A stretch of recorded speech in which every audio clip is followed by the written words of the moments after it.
Habis itu saya live on YouTube. Habis itu nanti kalian berdoa ya. Sebentar.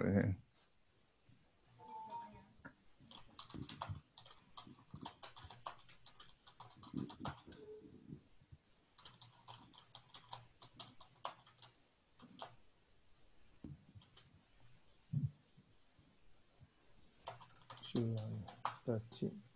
Sekarang July 13 ya. Go live. Sebentar ya.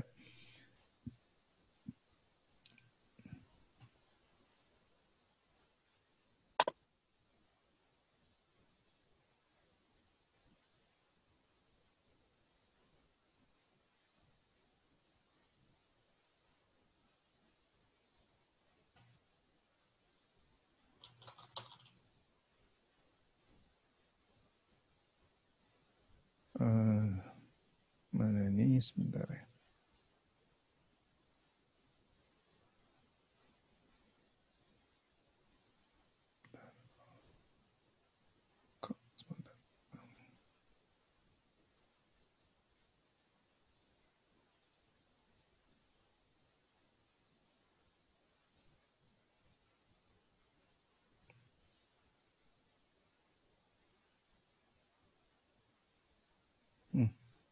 Kenapa belum mana ya?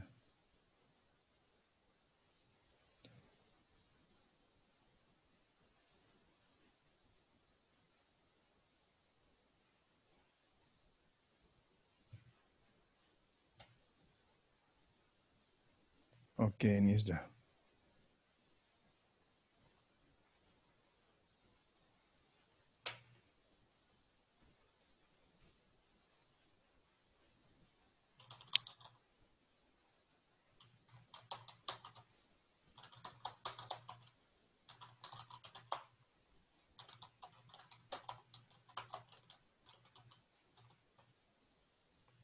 Oke, silakan.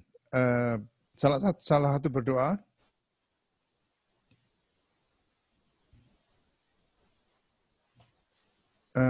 Coba salah satu berdoa. Dengar suara saya ya, Bisom. Bisom kenapa? Ada masalah di internet? Hah? Mati lampu, Pak. Listriknya mati. Tadi mati lampu. Barusan mati. Sekarang udah hidup lagi? Udah hidup, Pak. Oke, ya silakan berdoa. Oke, mari kita bersatu dalam doa. Tuhan, terima kasih atas pagi yang baik ini Tuhan. Tuhan, kami akan melanjutkan pelajaran kami seperti biasa Tuhan. Tuhan, kiranya apa yang kami pelajari, apa yang kami tangkap Tuhan bisa kami serapi dengan baik Tuhan. Tuhan, Engkau berkati juga dosen yang akan mengajar kami, Ibu Rebecca Tuhan. Engkau berikan hikmat, kepandaian kepada beliau Tuhan. Dan kami yang mengikuti pelajaran ini, Engkau urapi juga Tuhan. Tuhan, kami buka pelajaran ini hanya di dalam nama Tuhan Yesus Kristus. Haleluya. Amin. Amin. Shalom semuanya. Shalom. Shalom, Bu. Ini ada berapa ya ini? Oke. Ini ada yang baru toh? Ya. 7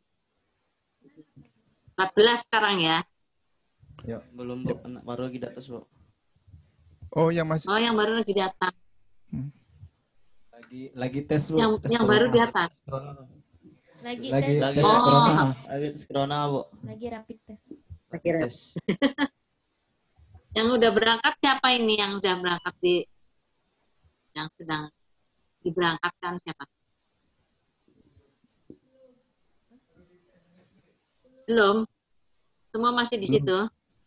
Belum. Nanti belum. akhir Desember, permulaan Desember barusan diutus. Ya. Pengutusannya awal Desember ya. Ya. Oke, sekarang saya akan lanjutkan yang kemarin. Minggu kemarin saya sudah menyinggung soal aliran air hidup ya. Nah, kalau kita baca di Alkitab, kita tahu bahwa Yesus bilang di Yohanes 7 ayat 38 bahwa kalau yang percaya kepadaku maka dalam hatinya ada aliran-aliran air hidup. Nanti ini minggu depan buat hafalan ya. Ada 2 ayatnya yang hafalan. Yang satu itu di Yohanes 7 ayat yang ke 38. Jadi nanti dihafalkan ya minggu depan ya, Yohanes 7 ayat yang ke 38.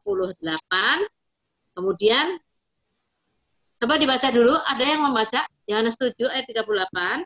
Nanti dihafalkan, oke? Yohanes 7 ayat 38.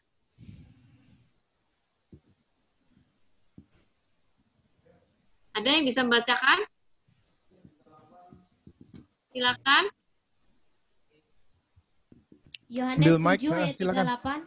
38. Yohanes 7 ayat 38. Barang siapa percaya kepadaku, seperti yang dikatakan oleh kitab suci, dari dalam hatinya akan mengalir aliran-aliran air hidup. Oke, ya, dari dalam hatinya akan mengalir aliran-aliran air hidup. Hari ini kita belajar soal aliran air hidup, tapi sebelumnya kita akan baca dulu lagi 1 Korintus 3 ayat 16. 1 Korintus 3 ayat 16. Ini 2 hafalan untuk minggu depan ya. 1 Korintus 3 ayat 16. 1 Korintus pasal 3 ayat 16. Tidak tahukah kamu bahwa kamu adalah bait Allah dan bahwa Roh Allah diam di dalam kamu? Oke, ulangi ya, bareng-bareng semuanya. Siap? 1 Korintus 3 ayat 16. 1, 2, 3. Tidak tahukah kamu bahwa kamu adalah bait Allah dan bahwa Roh Allah diam di dalam kamu? Oke. Kalau bait Allah itu apa ya? Rumah Allah, Bu. Rumah Allah, Bu. Rumah Allah. Oh ya, bait Allah. Tidak tahukah kamu bahwa kamu adalah bait Allah dan bahwa Roh Allah ada di dalam kamu? Kalau kita baca ayat yang ke-17, jika ada orang yang membinasakan bait Allah, maka Allah akan membinasakan dia, sebab bait Allah adalah kudus dan bait Allah ialah kamu. Artinya kalau ada yang membinasakan kamu, maksudnya nih tubuh kamu, jiwa kamu, ada yang bikin gila kamu, ada yang bikin kamu sakit, ada yang bikin kamu orang lain ya gitu, yang ada yang bikin kamu jadi rusak. Nah itu Tuhan akan membinasakan dia. Tetapi kita juga bisa membinasakan tubuh kita sendiri. Misalnya dengan mabuk, dengan merokok, dengan berzina. Nah itu merusak bait Allah sendiri. Nah Tuhan bisa-bisa membinasakan kita sendiri itu kalau kita nggak mau taat akan perintah. Oke, ini dengar ya, suara saya dengar nggak? Kedengeran nggak? Dengar, Bu. Dengar, Bu. Oke ya. Oke ya. Jadi sekarang kita akan melihat di bait suci itu berhubungan dengan aliran-aliran hidup. Saya minta supaya Pak David gambar yang tabernakel itu saya minta tolong. Ya, oke, bentar ya. Sebentar. Gambarnya Slideshow gambar tabernakel from dulu ya. current slide. Ini kelihatan nggak? Sudah kelihatan belum? Belum, Pak. Belum, Pak. Oh, belum kelihatan. Loh. Belum Iya, kelihatan. Pak. Kok sebentar ya? Sebentar. Sebentar.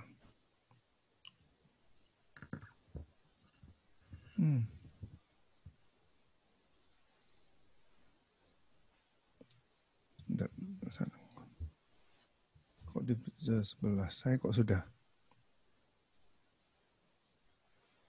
Saya sebentar. Ini.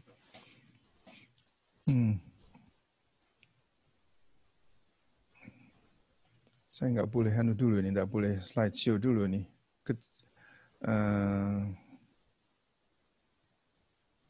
Ya udah, nggak apa-apa. Nggak apa-apa. Aku terus Sebentar. Bisa sebentar lagi. 5 detik lagi. Ini sekarang kelihatan nggak di share? Belum ada gambar ya Pak? Belum ada gambar. Udah. Udah, Pak, udah. Udah Pak. Udah, Udah, Pak. udah. Udah. Oke. Coba Udah. digedein ya. Saya Tapi- coba gedein ya. Ya Saya Pak. Tapi ini gambar peta ini, Oh iya iya iya. Yang ini. yang atasnya ya. Oke, ya. Sebentar, bentar. Ya. Slideshow saya dari current slide. Ini kelihatan nggak? Kelihatan Pak. Ya, Kelihatan. Udah, kelihatan. Udah Pak, udah. Ya. Nah, ini gambaran tabernakel, kemah pertemuan yang ada di padang pasir. Dan ini kemah ini, tabernakel ini, modelnya itu diambil oleh Musa dari surga. Jadi ketika Musa ada 40 hari, 40 malam di gunung bersama dengan Tuhan, maka Tuhan itu memperlihatkan pada dia bait suci yang ada di surga sana. Dan dia disuruh membuat seperti itu di dunia ini ya. Nah, yang nanti soal bait suci bisa kapan-kapan kita dalami lagi. Ini bagus sekali ya untuk kita ya. Tapi yang mau saya tujukan itu, ini tabernakel ini itu dikelilingi sama tenda begitu ya. Itu ada pagernya ya, pagar tenda itu kain ya. Karena mereka itu harus bongkar pasang waktu di padang gurun. Lihat pintunya ada berapa? Yang di depan itu pintu untuk masuk ada berapa? Hah? Satu. Satu ya, Masuk- ingat ya, masuk pintunya satu. nggak kayak misalnya gereja ya atau masjid ya pintunya banyak. Ini pintunya satu ya. Nanti diterangkan ya. Tapi saya sedikit loh.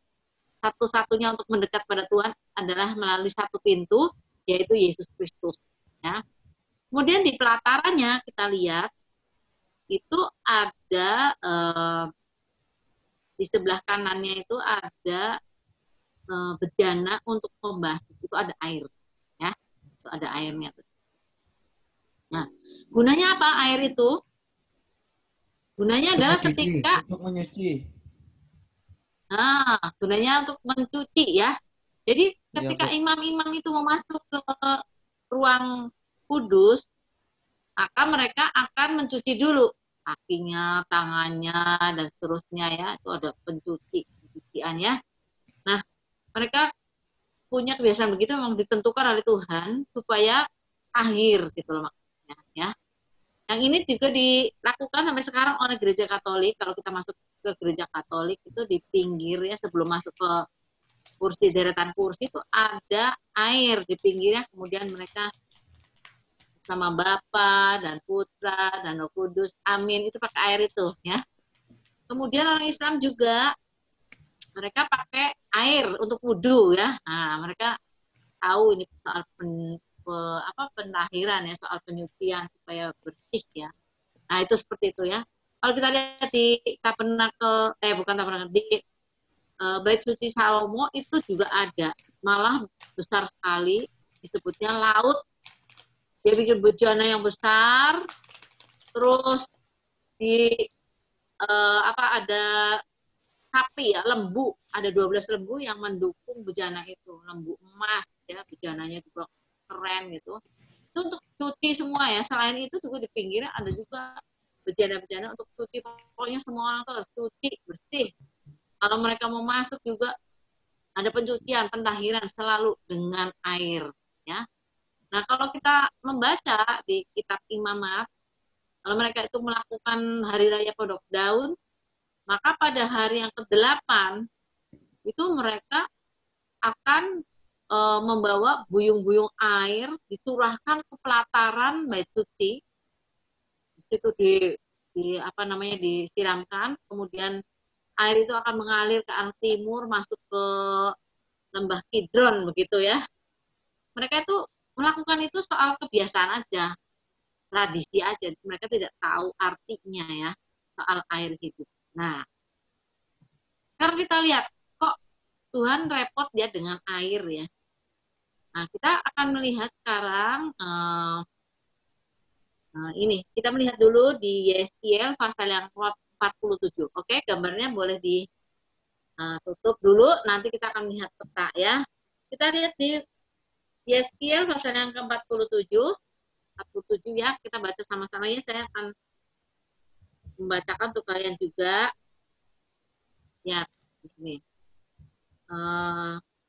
Kemudian ia membawa aku kembali ke pintu bait suci dan sungguh ada air keluar dari bawah ambang pintu bait suci itu dan mengalir menuju timur. Coba ya. Ada air keluar dari bawah ambang pintu bait suci dan mengalir menuju ke timur. Sebab bait suci juga menghadap ke timur. Dan air itu mengalir dari bawah bagian samping kanan dari bait suci itu sebelah selatan mezbah. Nah, terus ya. Lalu diiringnya aku keluar melalui pintu gerbang utara dan di bawahnya aku berkeliling dari luar menuju pintu gerbang luar yang menghadap timur. Sungguh air itu membual dari sebelah selatan. Jadi air itu keluar dari ambang pintu bait suci. Ingat-ingat ya. Sedang orang itu pergi ke arah timur dan memegang tali pengukur di tangannya. Ia mengukur 1000 hasta dan menyuruh aku masuk ke dalam air itu, maka dalamnya sampai di pergelangan kaki. Ia mengukur 1000 hasta lagi. Coba saya tanya dulu, 1 hasta berapa ya? Berapa senti? 40. Hah? 40. 40. Oke lah, sekitar itu 45 lah ya. Sekitar itu ya, kalau hastanya hasta. Orang sana, orang bule, segala itu. Hasta tuh ini ya. Ini di sini ada tulang namanya tulang hasta. Ya, ini tulang hasta di tangan kita ini. Nah, itu ya. Oke ya. Jadi dia mengukur 1000 hasta lagi 4 ya. Dan menyuruh aku masuk sekali lagi dalam air. Sekarang sudah sampai di lutut. Kemudian ia mengukur 1000 hasta lagi dan menyuruh aku ketiga kalinya masuk ke dalam air itu. Sekarang sudah sampai di pinggang. Sekali lagi ia mengukur 1000 hasta lagi. Sekarang air itu sudah menjadi sungai. Di mana aku tidak dapat berjalan lagi. Sebab air itu sudah meninggi. Sehingga orang dapat berenang. Satu sungai yang tidak dapat diseberangi. Nah ya. Petanya boleh dibuka yang tadi, Pak David. Lalu ia berkata kepadaku, sudahkah engkau melihat, hai anak manusia? Kemudian ia membawa aku kembali menyusur tepi sungai. Dalam perjalanan pulang, sungguh sepanjang tepi sungai itu ada amat banyak pohon di sebelah sini dan sebelah sana. Ia berkata padaku, sungai ini mengalir menuju wilayah timur dan menurun ke arah Yordan dan bermuara di Laut Asin. Nah, Laut Asin itu, coba lihat di ini ya. Di peta kita lihat ya. Ini peta Israel yang harus kalian kalian taruh di otak, di pikiran, di ingatan ya. Ini peta Israel ini sampai sekarang kayak gini petanya ya. Nah, coba lihat. Kita melihat di sini ada yang biru-biru, yang biru yang sebelah kiri itu laut ya, laut Mediterania, laut tengah. Itu laut ya. Jadi waktu Paulus misi itu lihat-lihatnya laut-laut begitu ya. Tapi kita lihat lagi ada biru-biru. Yang biru itu yang di tengah-tengah itu satu namanya Danau Galilea. Nah, Danau Galilea itu lihat ya, Danau Galilea. Itu tempat Tuhan Yesus menemukan murid. Ya, murid-muridnya itu 11 dari sekitar situ ya, Galilea. Dan itu tempat Yesus naik kapal sama Petrus dan seterusnya. Angin ribut, diredakannya itu di situ Galilea ya. Nah, Galilea. Kalau di samping kiri itu ada yang kecil ya, yang di atas itu sebelah kiri itu ada tulisan Gadara lebih jelas. Itu Tuhan Yesus waktu itu nyebrang danau untuk menyelamatkan satu orang gila di Gadara itu misalnya ya. Nah, jadi Danau Galilea itu sumber air minum untuk orang Israel. Nah, airnya itu berasal dari mana? Dia berasal dari Gunung Hermon di atas sebelah utara ya, Gunung Hermon. Dari Gunung Hermon turun ke Galilea. Makanya ada lagunya Mbak Urapan di kepala Harun, naga janggut dan jubahnya turun seperti air yang seperti embun yang dari Hermon mengalir ke Bukit Sion. Nah itu jadi sumbernya adalah Gunung Hermon sebelah utara, daerah Syria. Kemudian dia masuk ke Danau Galilea dan sungainya namanya Sungai Yordan. Ya. Setelah masuk ke Danau Galilea, Danau Galilea meneruskan sungai itu, Sungai Yordan masuk ke Laut Mati. Itu yang besar itu Laut Mati. Kenapa disebut Laut Mati? Karena memang nggak ada kehidupan di Laut Mati. Kenapa? Karena sungai yang dari Galilea tadi masuk ke Laut Mati, terus dari Laut Mati dia tidak ada terusannya lagi, nggak ada yang masuk ke laut. Sebetulnya kan sungai itu semuanya ya. Kalau kita lihat perhatikan sungai itu asalnya dari gunung. Ya, ada hulunya, mata air dari gunung, kemudian dia turun jadi sungai, kemudian dia bermuara di laut. Harusnya begitu. Semua sungai seperti itu. Harusnya ya, bermuara di laut. Tapi Laut Mati tidak ada muaranya di laut, tidak ada. Maka dia itu di situ mampet airnya, kumpul di situ aja airnya ya. Nah, jadi lama-lama karena airnya mampet di situ, nggak ada yang keluar, nggak ada saluran lagi, keluarnya nggak ada yang ke laut gitu ya, nggak ada pergantian, maka laut itu lama-lama mengendap-endap, itu garamnya tuh jadi semuanya asin, semua asin, jadi tidak ada ikan tinggal di situ, nggak ada keong pun nggak ada ya. Nah, untuk orang-orang yang saat ini melihat Laut Mati ini, itu buat piknik ya. Kalau kita pergi ke Israel, maka orang-orang pasti mengunjungi Laut Mati ini.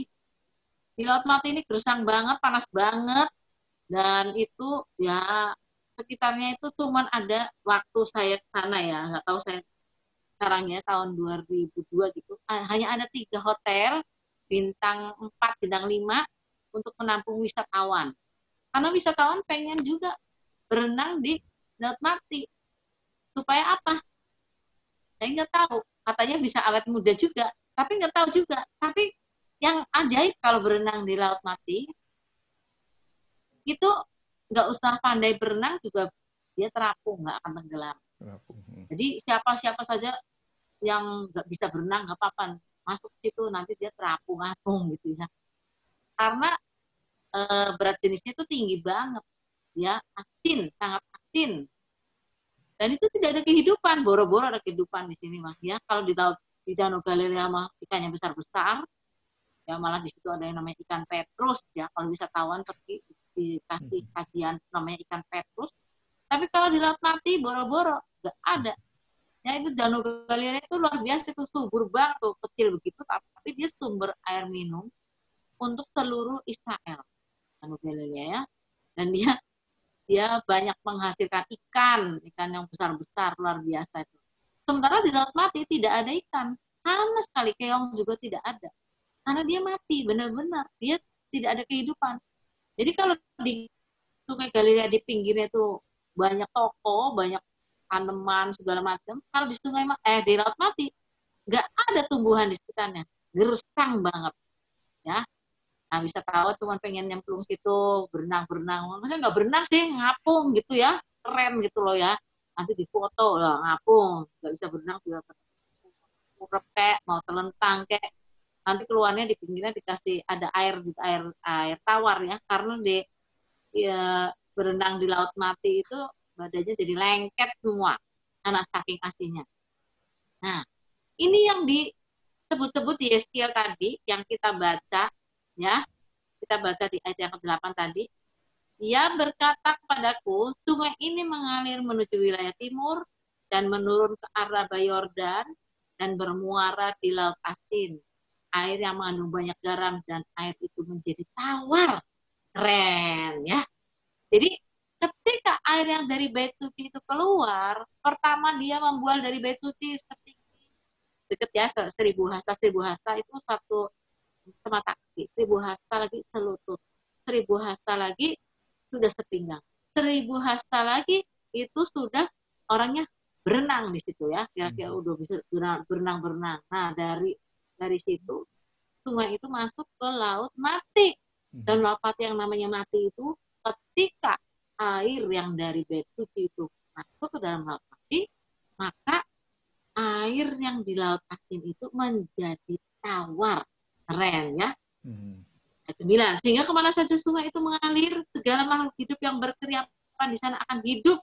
Ikan-ikan akan menjadi sangat banyak. Sebab kemana saja air itu sampai, air laut di situ menjadi tawar, dan kemana saja sungai itu mengalir, semuanya di sana hidup.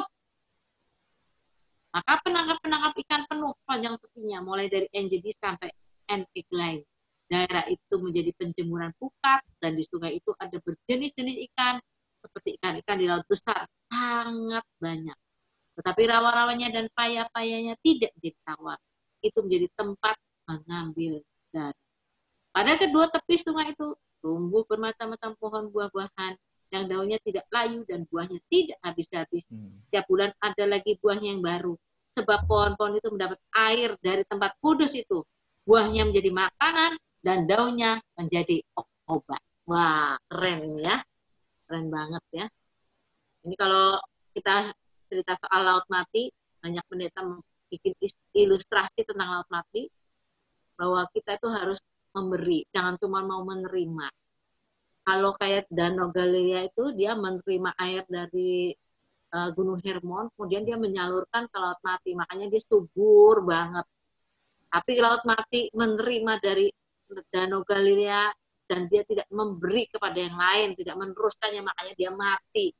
Dan juga kita, kalau tidak mau memberi, kita mati lama-lama ya. Kita harus memberi, kita nggak boleh pelit jadi orang, harus memberi. Gitu. Oke. Jadi itu ilustrasi para pendeta kalau cerita soal pemberi ya. Ini laut matinya yang di sini. Nah, saya berharap kalian menaruh nih peta ini, karena memang pelajaran Alkitab semuanya itu terpusat ke sini ya, peta ini, peta Israel. Nah, sekarang kita sudah ya, ini boleh tutup nggak apa-apa, nanti saya terangkan lagi.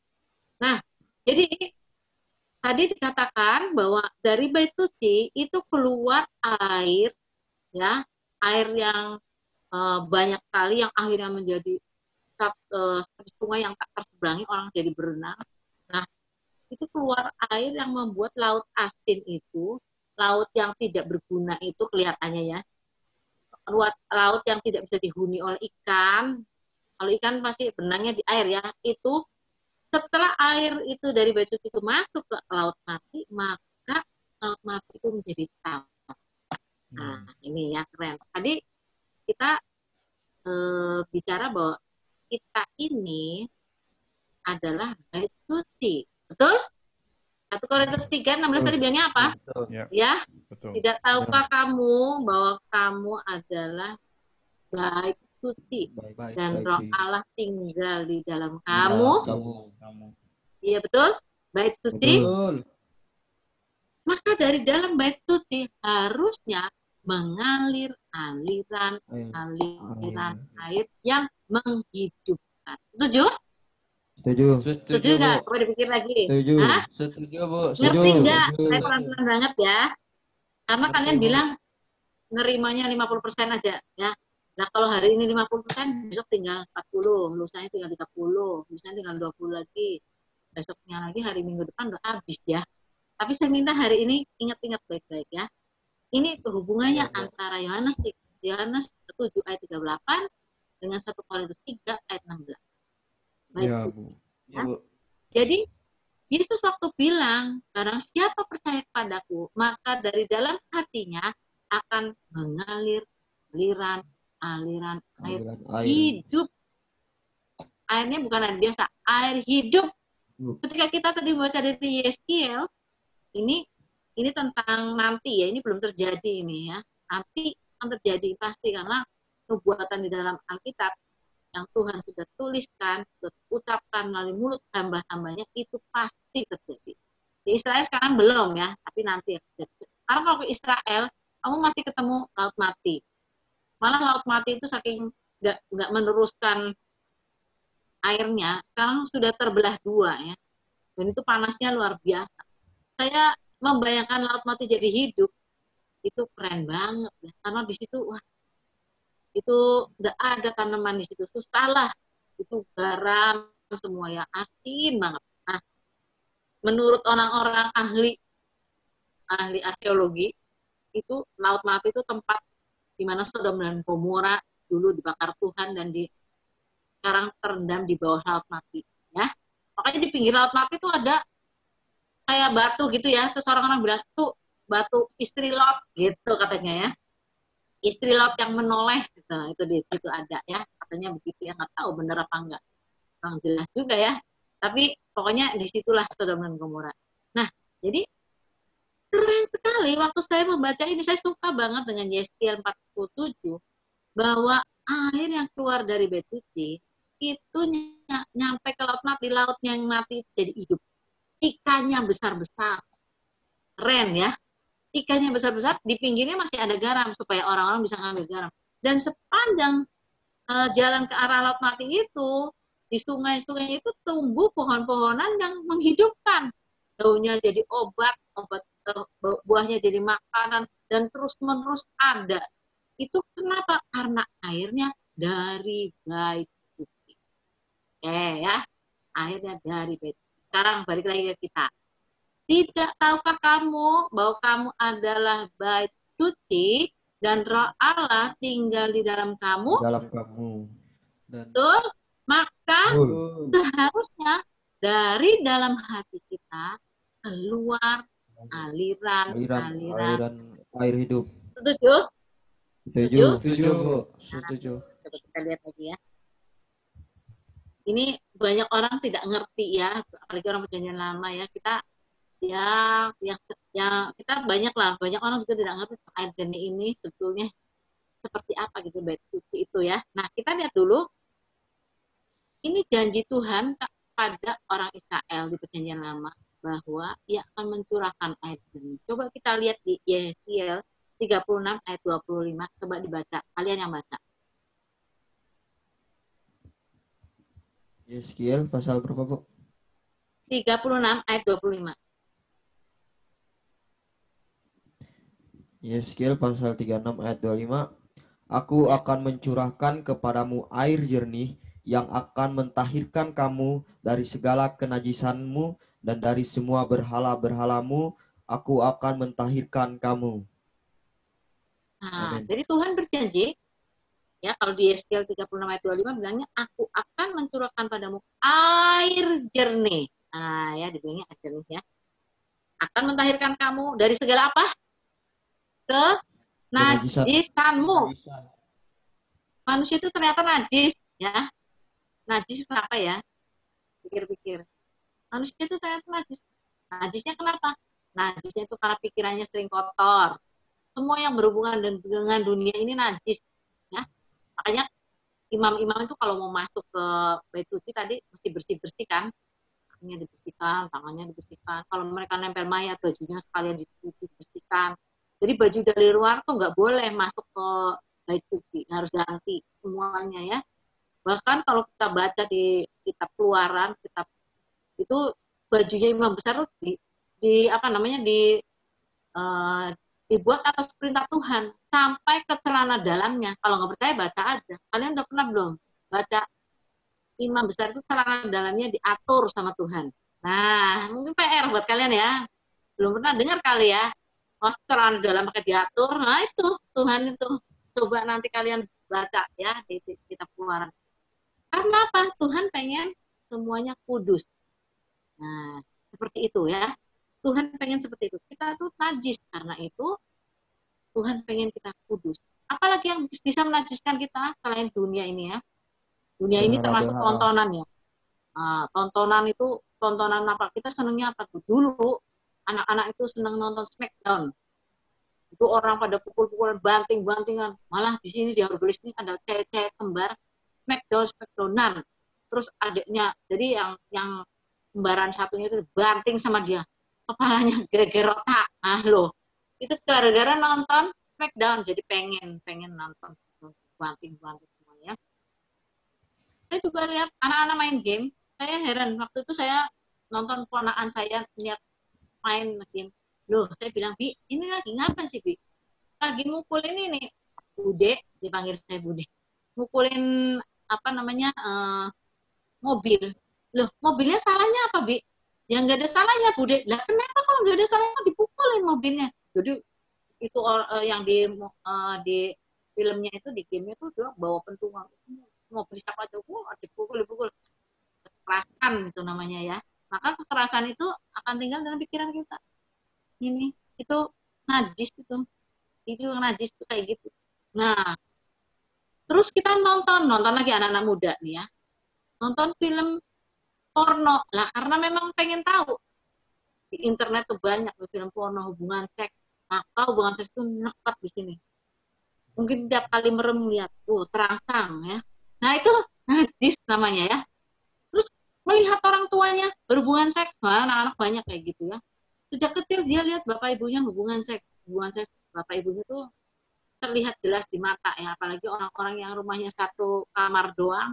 Jadi orang tuanya kira anaknya itu tidur, nggak tahunya anaknya melek, jadi lihat rekam. Itu najis. Anak-anak kecil ya di sini ya, itu najis. Nah, apalagi yang bikin najis? Nah, ketika misalnya ini ada orang mati masuk, karena kaget lah si ibu tuh misalnya shock ya, misalnya ibu lagi mengandung, itu dia ada pencuri masuk misalnya, dia shock kaget, maka jiwanya terbuka, masuklah orang-orang mati ke tempat dia, membuat anak yang dikandungannya itu sakit ya, misalnya. Nah, itu najis juga. Apalagi yang menajiskan? Nah, itu misalnya roh-roh jahat yang masuk mengganggu kita yang tidak kita sadari, lah itu najis ya, menajiskan tubuh kita. Ingat, orang gila di Gadara itu berapa roh jahat yang masuk? Berapa? Ingat nggak? 2000. 2000. Soalnya babinya 2000 ya. Tapi dia, itu ngomongnya, waktu Tuhan tanya, kamu siapa namamu? Legion. Nah, Legion itu jumlahnya nggak tahu berapa, tetapi ada orang yang bilang, itu kan seperti jumlah satu legion di tentara Romawi ya, itu jumlahnya 8.000 lebih.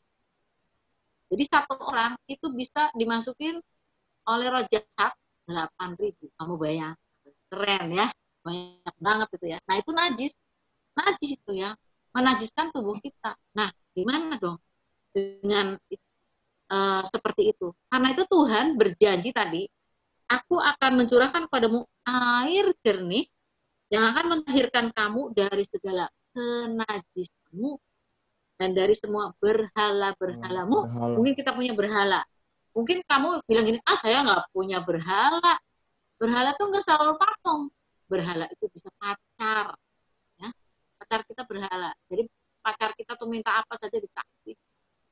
Kalau orang lagi pacaran tuh semuanya boleh lah. Dek, biarpun hujan aku mau ke tempat kamu. Hujan aku seberangi, laut aku seberangi. Giliran banjir kabur sendiri ya. Banjir besar kabur sendiri, nggak inget ya pacarnya, nyawanya sendiri aja yang selamat ya. Pokoknya kalau lagi pacaran semuanya. Kamu mau apa? Aku pengen bunga mawar. Aduh, itu belinya di Bandung, di Kalimantan nggak ada. Akan ku seberangi Kalimantan dan lautnya untuk beli kembang di Bandung ya. Misalnya tuh gitu ya, biar ongkos yang besar. Giliran sudah jadi istri, lain lagi ditanya. Mas atau kakak tuh dulu pernah beli bunga sama aku, buat aku di Bandung. Kakak tuh cinta banget sama aku ya. Karena aku pengen dong bunganya yang mawar yang merah kayak gitu yang waktu itu. Tolong dong kak di Bandung. Ya pergi aja sendiri kalau ada duitnya. Atas suaminya tuh. Sana pergi sendiri aja. Kalau sudah menikah beda lah gitu. Ya dulu. Sekarang kita kan bertumbuh. Kita tuh berubah. Nah, seperti itu ya. Kalau nggak berubah, kita nggak benar namanya si manusia. Berubah dong. Pergi aja sendiri. Iya kan? Kalau lagi pacaran semuanya bagus. Misalnya ada lubang mau jatuh nih ya. Ceweknya jatuh. Maka yang laki panik. Wah, sayang, gimana sayang? Diangkat. Dielus-elus semuanya. Oh, baik, gak apa-apa. Biar share-nya cuma dikit tuh. Oh, gue tadi ini dibebat sama ini. Wow, panik sih yang cowok ya. Yang cewek juga agak lebay, pura-pura pingsan. Padahal nggak pingsan, biar nanti dibopong ya sama cowoknya ya. Itu lebay itu kalau lagi pacaran, memang lebay banget gitu ya. Nah, nanti kalau sudah kawin beda lagi ceritanya ya, udah kawin. Jatuh dia ke lubang istrinya tuh, kata suaminya, mata lu di mana sih? Nggak tahu tak ada lubang segede gitu, nggak pakai mata apa kalau jalan? Nah, gitu beda. Terus si istri bilang, ya kalau dulu jatuh aja kecil dikit aja kayak gitu, kalau sekarang boro-boro baik kayak gini, aku jatuh boro-boro tolongin. Istrinya pulang bawa motor ringsek, kata suaminya, lu kamu tabrakan ini, ditabrak sama bapak dari belakang. Terus motornya gimana motornya? Lebih sayang motor daripada istrinya. Kayak gitu. Kalau udah nikah ya, nanti siap-siap aja. Nah, jadi itu bagian yang najis-najis kita tuh ya. Karena itu kalau pacaran tuh banyak berhala. Mungkin nanti kalau sudah menikah ada berhalanya lagi namanya anak. Anak juga berhala banget ya. Anak itu biarpun salah dibelain terus, saya kan sudah pernah cerita ya. Anak-anak itu sering jadi berhala buat kita ya. Nah, itu berhala.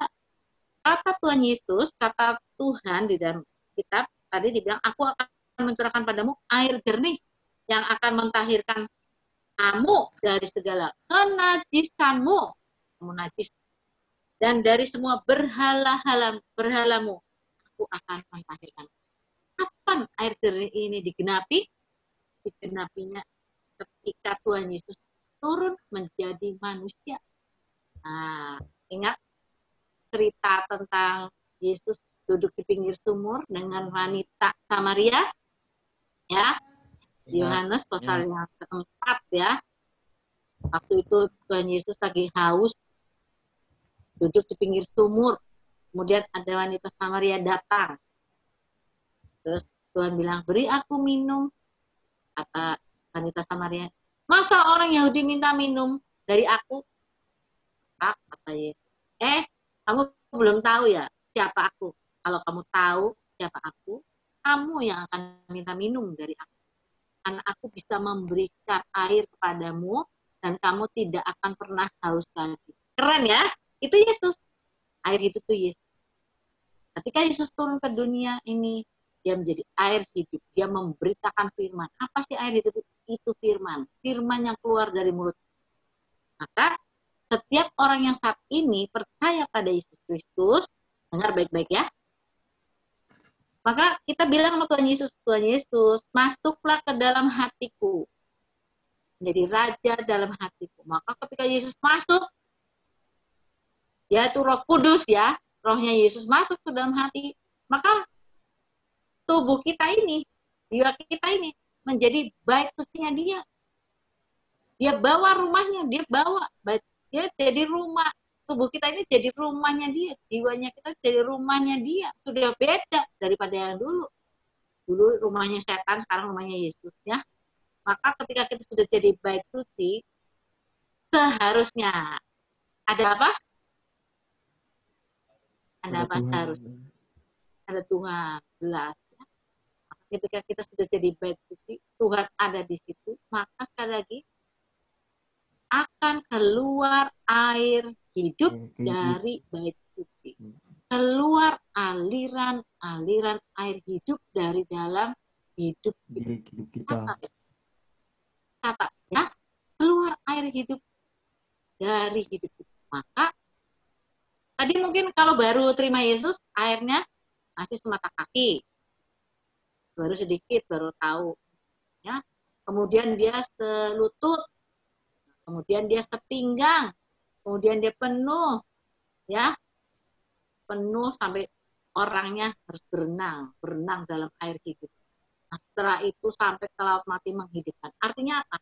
Ketika kita sudah terima Tuhan Yesus, maka kita mulai bait suci itu mengeluarkan air yang hidup, aliran air hidup. Kapan mulai keluar? Ya begitu ada bait suci, karena di bait suci itu ada air yang hidup, ya, air yang hidup. Maka keluar air itu, maka kita bisa bilang begini ya, kalau kita misalnya ini, aku kebebel sekali nggak bisa, ini sekolah nih kok nggak bisa terima ya. Kalau Ibu Rebecca cerita itu kok saya 20% aja ngertinya. Maka kalian bisa bilang gini, sekarang aku cuci pikiran aku dengan air hidup. Air hidupnya dari mana? Ya dari sini. Tadi, dari bait suci ini, dari tubuh kita, dari jiwa kita. Aku cuci pikiran aku dengan air hidup. Sekarang harus terang. Kalau dengar firman Tuhan harus terang. Aku cuci hatiku. Aku bersihkan tanah di tubuhku. Dari semua yang najis. Dengan air yang hidup. Maka batu-batu semua hilang. Semak-semak semua hilang. Maka sekarang benih firman Tuhan yang baik itu akan tertabur dalam hati aku. Dia akan berakar. Dia akan bertumbuh. Dia akan berbuah dengan lega. Amin. Nah, Ya, aku ulangi lagi nih biar ngerti ya. Kalian kalau jadi orang tuh bukan sekedar mendengar, tetapi melakukan. Jelas? Ya kalau Jelas. cuma dengar-dengar aja, buat apa? Kata Tuhan, kita harus jadi pendengar, karena iman datangnya dari pendengaran, dan Benaran pendengaran dari firman Tuhan. Tuhan. Tetapi mendengar saja tidak cukup, kita harus Melakukan. melakukan. Setuju? Ya, Setuju. kita harus melakukan. Setuju. Jadi, saya berharap kalian bisa praktek ini. Saya jelasin sekali lagi ya. Kita adalah bait suci. Menurut siapa? Menurut firman Tuhan. Firman Tuhan. 1 Korintus 3 ayat 16 bilang, tidak tahukah kamu bahwa kamu adalah bait Allah yang kudus dan roh Allah diam di dalam kamu? Betul gitu ayatnya? Nanti digapalin ya. Betul. Amin. Ya, Bu. Begitu kita sudah terima Yesus, tubuh kita, hati kita jadi bait Allah yang kudus. Maka dengan itu mulai keluar air yang hidup. Dikit nih baru ya. Nanti semakin kamu dewasa, semakin dalam Tuhan maksudnya ya. Ya, Bu. Orang tua juga ada yang kayak anak-anak aja, bayi terus ada ya. Di dalam Tuhan, bayi terus ada ya. Ini bukan soal usia, tapi soal dewasa di dalam Tuhan. Nah, kamu tahu nggak nanti di surga itu, kita nanti umurnya ya sesuai dewasanya kita dalam Tuhan. Misalnya, nanti kalau kita udah umurnya 60, tapi kita cuma pengenalan akan Tuhan itu kayak umur 12, maka di surga jadi kayak umur 12. Kata orang-orang yang sudah ke sana. Misalnya kita ini biar umurnya itu baru 17, tapi kita sudah dewasa dalam Kristus, maka di surga nanti kita di sana kayak umur 30. Gitu ya. Seperti itu ya, 30. Bayangin ya. Seperti itu. Nah, jadi sekali lagi ya, bait suci ya, balik lagi ke bait suci. Jadi ketika kita menerima Yesus, maka tubuh kita, hati kita itu menjadi bait suci, rumah Tuhan. Maka dari rumah Tuhan akan mengalir aliran air hidup. Yang pertama yang dibersihkan adalah tubuh kita, jiwa kita. Ngerti nggak? Oke? Nah, kita harus sadar adanya air hidup itu. Makanya kalau kita sudah, aduh saya nggak bisa belajar, misalnya ini ya, tadi saya bilang, aduh saya nggak bisa masuk membaca Alkitab, nggak ngerti-ngerti. Kalau baca Alkitab tuh ada ngerti-ngertinya cuma perumpamaan aja misalnya. Atau mujizat Tuhan aja. Kalau cerita yang lain saya nggak ngerti. Maka sekarang aku bersihkan pikiranku dengan air hidup, jadi tahir, bersih.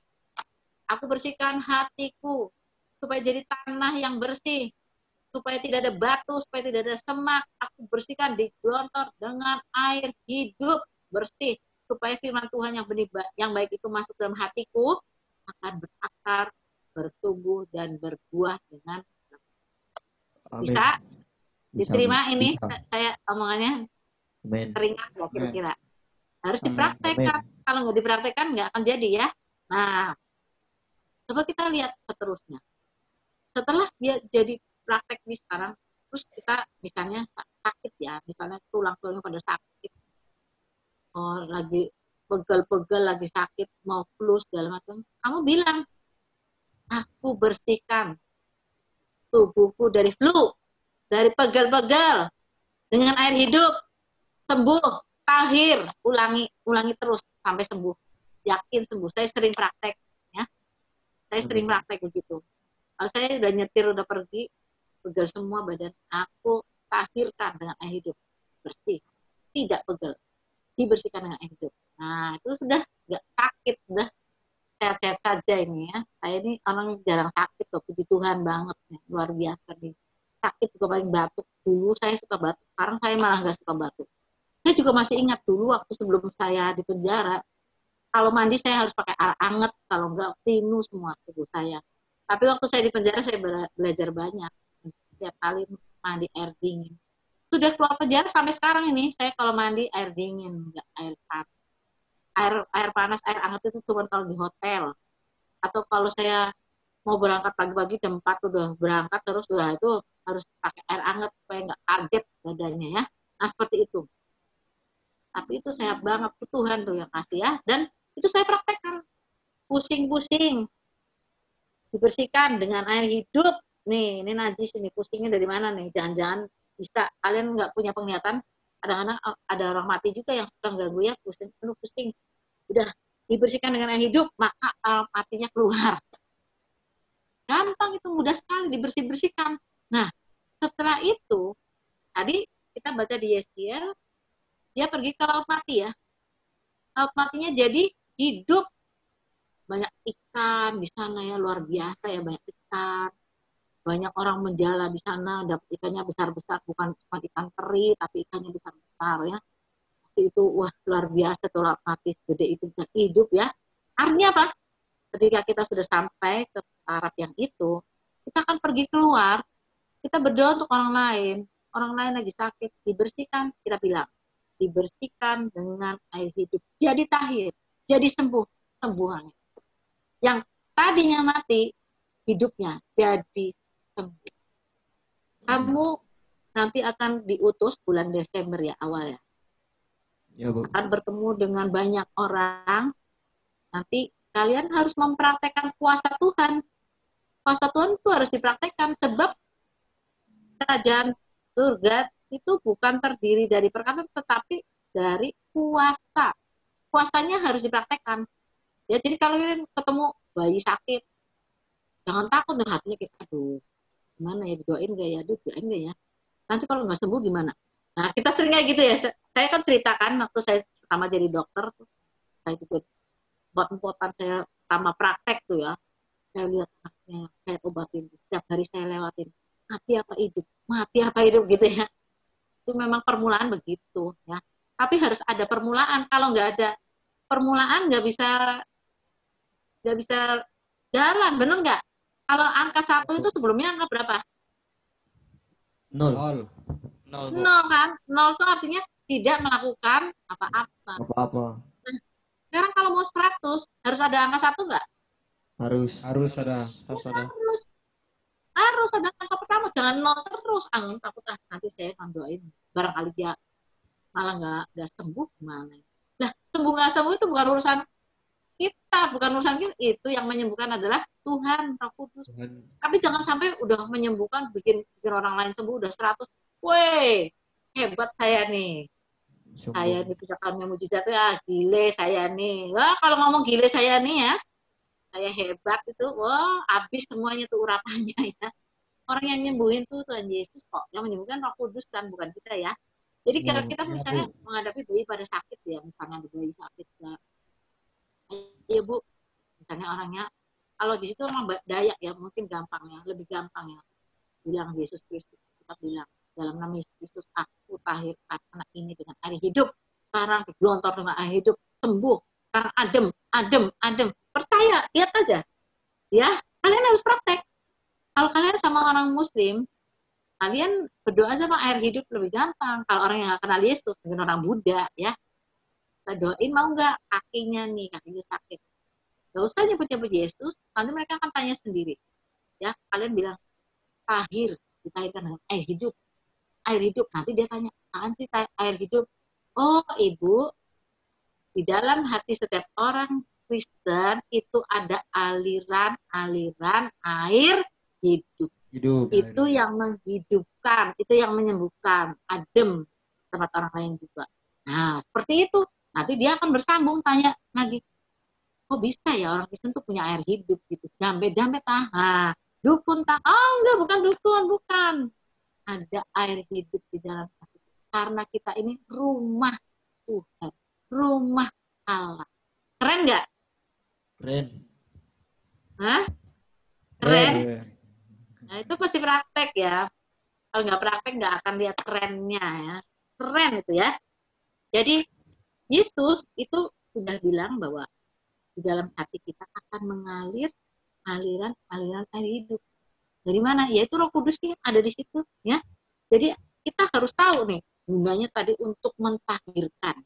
Sekali lagi, Yesaya 36 ayat 25 bilangnya, aku akan mencurahkan kepadamu air jernih yang akan mentahirkan kamu dari segala kenajisanmu dan dari semua berhala-berhalamu.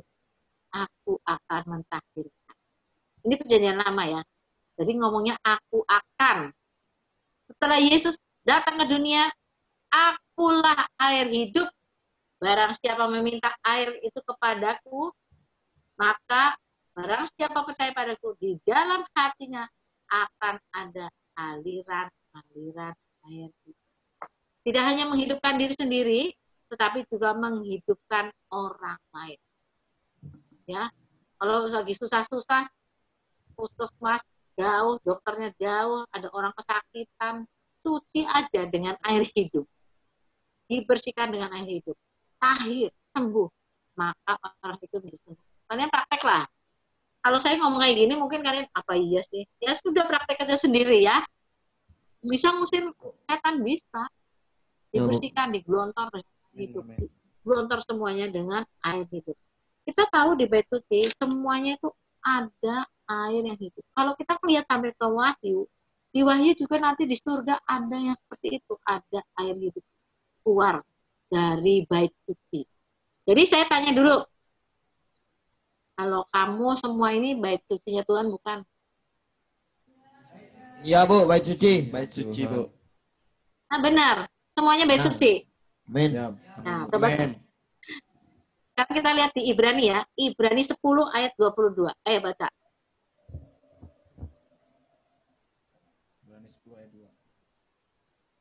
Ibrani 10 ayat 22.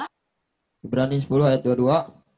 Karena itu marilah kita menghadap Allah dengan hati yang tulus, ikhlas, dan keyakinan iman yang teguh, oleh karena hati kita telah dibersihkan dari hati nurani yang jahat, dan tubuh kita telah dibasuh dengan air yang murni. Amin. Nah, air yang murni air apa?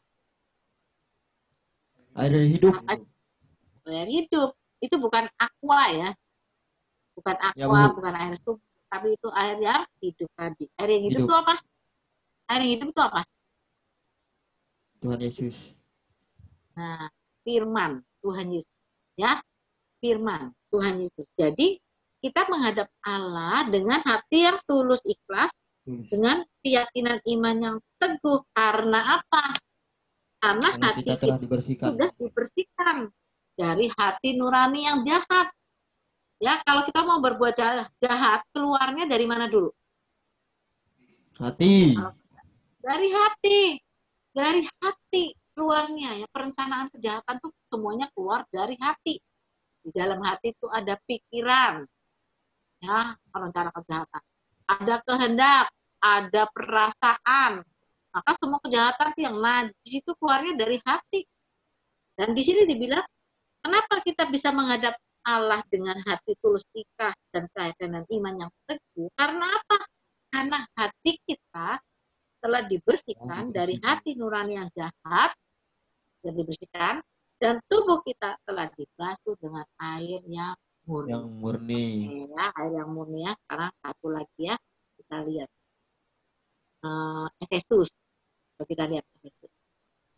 Efesus ayat yang kelima, Efesus 5 ayat ke-25. Itu ayat suami istri kita baca ya. Efesus 5 ayat 25. Coba lihat. Efesus 5 ayat 25. Ya. Sampai 27 ya, baca ya. Silakan. Ya, Bu. Efesus pasal 5 ayat ke-25 sampai 27. Hai suami, kasihilah istrimu sebagaimana Kristus telah mengasihi jemaat dan telah menyerahkan dirinya baginya, untuk menguduskannya sesudah ia menyucikannya dengan memandikannya dengan air dan firman, supaya dengan demikian ia menempatkan jemaat di hadapan dirinya dengan cemerlang, tanpa cacat atau kerut atau yang serupa itu, tetapi supaya jemaat kudus dan tidak bercela. Amin. Oke ya, ini memang biasanya kita baca untuk pengantin ya. Tapi kita harus ingat bahwa kita itu calon mempelainya Tuhan Yesus. Kalian tahu kan? Amin. Kita semua Ya. dipersiapkan untuk menjadi mempelai dari Tuhan Yesus. Anak laki-laki jangan bilang gini, saya laki-laki Bu, maksud saya jadi mempelai Tuhan Yesus. Itu bukan perkara laki atau perempuan, tapi soal gereja. Gereja Tuhan itu akan menjadi mempelai dari Tuhan Yesus. Ya. Nah, kita sekarang baca ayat yang ke-26. Lihat ya. ayat 25 dulu ya. Hai suami, kasihilah istrimu sebagaimana Kristus telah mengasihi jemaat dan telah menyerahkan dirinya baginya. masih jemaat dan menyerahkan dirinya untuk, ingat baik-baik, menguduskannya. Sesudah ia menyucikannya dengan memandikannya dengan air dan firman. Nah, ini terjemahannya kurang tepat di Indonesia. Kalau bahasa Inggrisnya itu cleanse her with the washing of water by the word. Artinya dengan air, yaitu dengan firman, bukan dengan air dan firman, tetapi ia menyucikan dengan memandikannya dengan air, yaitu dengan firman. Makanya suami-suami itu harusnya memandikan istrinya dengan firman, bukan memandikan istrinya dengan uang. Suami-suami itu seringkali cari uang terus, jadi tidak mendidik istrinya untuk kenal Tuhan Yesus dengan baik, tidak memandikan dengan firman. Dia tidak peduli sama istri, sama anaknya. Kalau anaknya itu tanggung jawab istri lagi, suruh belajarin soal Alkitab, soal firman Tuhan ya. Tapi suami ini benar-benar nggak tahu tugasnya. Dia sebetulnya setelah menikah di gereja diharapkan apa sih, kalau menikah di gereja itu pengennya bahagia, pengennya diberkati. Lupa dia tugasnya memandikan istrinya dengan firman Tuhan. Dia sendiri, para suami itu malah nggak suka baca firman Tuhan. Gitu ya. Jadi dia lupa tugas dari Tuhan ini. Padahal Tuhan sudah ngomong harus memandikan istri dengan firman. Yesus sendiri, Yesus sebagai mempelai laki-laki, memandikan gerejanya dengan firman. Ya, dengan firman, dengan air dan dengan firman. Maka harus seperti itu, dibersihkan senantiasa dengan firman. Firman Tuhan itu membersihkan kita, hati kita, pikiran kita. Makanya tadi dibilang, pokoknya aku pengen baca Alkitab tuh harus mengerti, aku harus mengerti. Maka sekarang dibersihkan pikiranku dengan aliran air hidup. Ya, aku bersihkan dengan air hidup. Nah, seperti itu. Jadi kalau kita sekarang seperti itu, kalau ada yang ganggu-ganggu, dalam nama Yesus Kristus, roh-roh jahat dibersihkan dengan air hidup. Dalam hatiku keluar aliran air hidup. Maka semuanya beres. Oke ya. Jadi sekali lagi, jangan bilang gini, oh saya sudah terima Yesus, gak akan ada orang yang bisa ganggu saya, gak ada setan bisa nempel saya udah gak najis, saya udah beres. Jangan lupa Tuhan Yesus waktu ada di perjamuan terakhir bersama murid-muridnya, dia mencuci kaki murid. Ya, kalian baca? Ya, kaki murid dicuci, kemudian Petrus yang paling banyak tanyanya ya. Tuhan, kok nggak seluruh tubuh aja? Nah, kata Tuhan, kamu itu sudah dibersihkan dengan firman, jadi cukup kaki aja. Maksudnya apa? Setiap hari kita tahu kita berjalan kemana-mana, kita masih melakukan hal yang najis. Mana-mana sih kita masih bersinggungan dengan dunia ini ya. Jadi dicuci kaki, cuci sama Tuhan Yesus. Seluruhnya harus bersih, dibersihkan dengan firman. Maka kalau kita tadi lihat bait suci, itu ada air di depan bait suci untuk mentahirkan imam-imam yang mau masuk ke sana. Maka di zaman perjanjian baru, itu perjanjian lama ya, perjanjian baru itu airnya nggak air sungguhan lagi, airnya udah dari firman saja, sebab Yesus sudah turun dari surga untuk menjadi air yang hidup buat kita. Jadi sekarang kita nggak usah pakai air untuk mentahirkan diri. Bukan berarti kamu nggak mandi-mandi loh ya, ini tahirkan diri soal dunia roh ya. Kalau kita soal tubuh ya harus mandi. Kamu mandi sehari berapa kali? 3 kali ya. Keren ya, 3 kali ya. Airnya banyak ini ya. Ada yang dari 2. sungai enggak? Sungai Kapuas. Ada yang 2, Bu. Ada yang 2 kali. Ada yang sekali, Bu. Oh, sekali. Waduh. Ya, itu berarti bukan keringat ya. Enggak berkeringat kali ya. Cuma sekali mandi. Waduh, gawat. Ini sekalian udah mandi belum sekarang? Sudah. Bu. Sudah. Ya, udah. Tapi yang hari ini kita bicarakan itu bukan air untuk tubuh. Ya, dalam PB ini air yang keluar dari mulut Yesus. Yesus sendiri air hidup. Ya, sudah nggak perlu pakai air untuk membasuh jiwa kita, nggak usah. Tapi dengan air hidup, maka dia akan mentahirkan kita. Nah, saya berharap dengan begini kalian kalau ada gangguan apa-apa, merasa pundaknya sakit segala macam, itu bisa juga dari roh jahat ya. Saya kasih tahu pundaknya sakit, ini pegel apa segala macam. Apalagi kalau dengar firman Tuhan, terus rasanya sakit semua badannya. Itu biasanya dari roh jahat, bisa dari roh mati. Kalian bilang, aku tahirkan dengan air hidup. Bilang aja, aku tahirkan dengan air hidup. Di dalam nama Yesus Kristus, sembuh, tahir. Praktek, pasti bisa. Oke? Jadi sekarang praktek ya. Jadi kalian harus jadi orang yang beda sama orang lain. Jangan seperti biasa-biasa saja. Kita itu memang berbeda karena kita sudah menjadi bait suci, jadi rumah Tuhan. Luar biasa. Berbahagialah mereka yang mendengar dan melakukan. Ya. Melakukan, jangan lupa melakukan. Kalian harus siap. Oke, siapa yang saya kira sudah selesai ya. Nanti minggu depan kita sambung lagi. Jangan lupa hafalannya. Hafalannya berapa tadi? Yohanes pasal 7 ayat 38.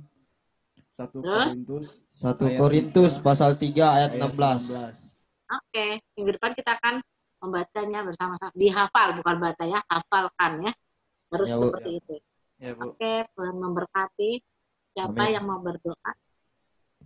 Baik, mari kita bersatu dalam doa. Bapa kami yang dalam kerajaan surga Tuhan, kami ucap syukur Tuhan atas pimpinan-Mu, penyertaan-Mu sepanjang pelajaran kami Tuhan.